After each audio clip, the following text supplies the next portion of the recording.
Surely the role of Bester on Babylon 5 took you in a different direction, kind of got you out of the plucky sidekick role and into more of a more meaty, menacing character. Was that a good thing for you? It was a great thing for me. I loved it.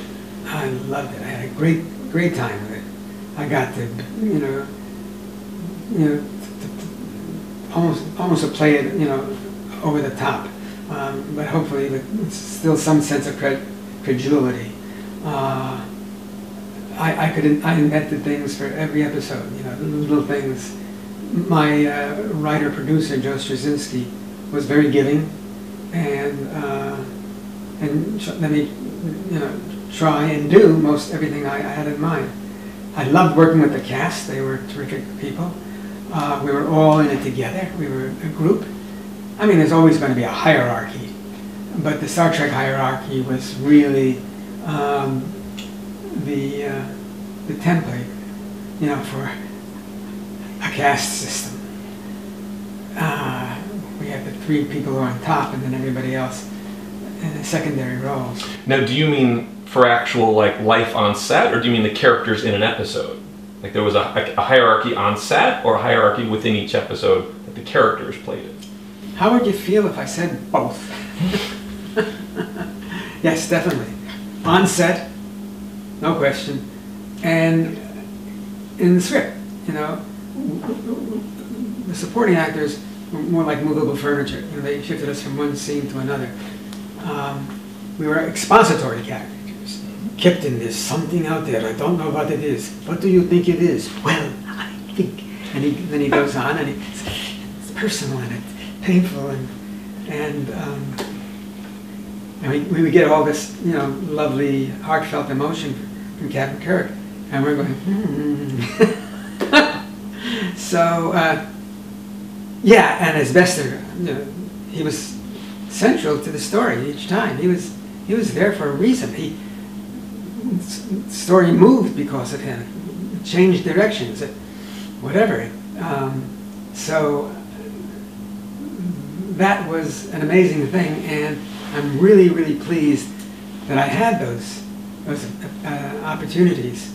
Because I might have gone through my career as an actor only remembering the aye, sir, and that wouldn't have been very rewarding.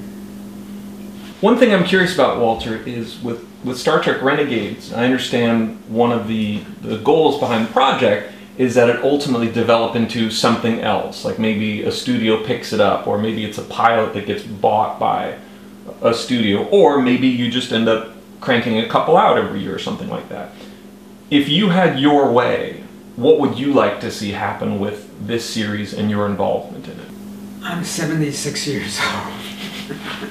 I don't know how much longer I'm going to be around, and I don't look very far into the future.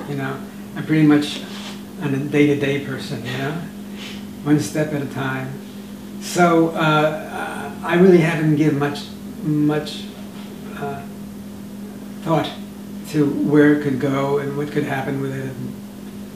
It's a job. It's an opportunity to exercise my craft and hopefully do some things in it that I'm pleased with and the audience likes as well.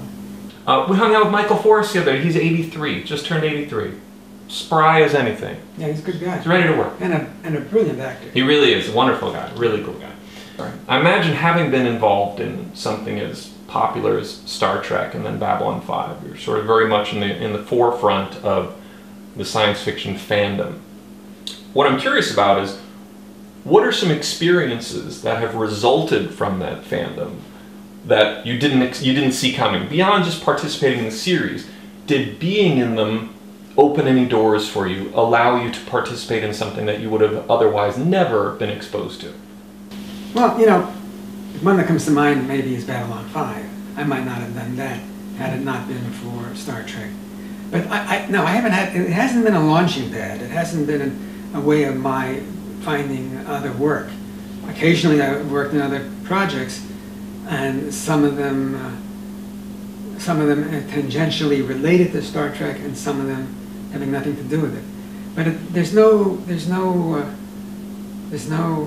course, there's no straight and narrow that I can bring to mind that and how it has helped me or been a disadvantage. I certainly don't believe that I'm a victim of the caste system. You know, that having played this one character and it's somewhat indelible in the public's mind because we were on so long, that has in some way ruined my career. I don't believe that. I mean, Bill Shatner played that character, you know, for years and years, and he went on to do anything, you know, all sorts of leading man roles and all sorts of good stuff. I mean, I'm very much of the opinion that I could at this juncture not be an actor if it wasn't for Star Trek, because my career didn't have a lot of momentum when we started with Star Trek. So I'm grateful to Star Trek for providing as much of an opportunity artistically, aesthetically, financially as it has.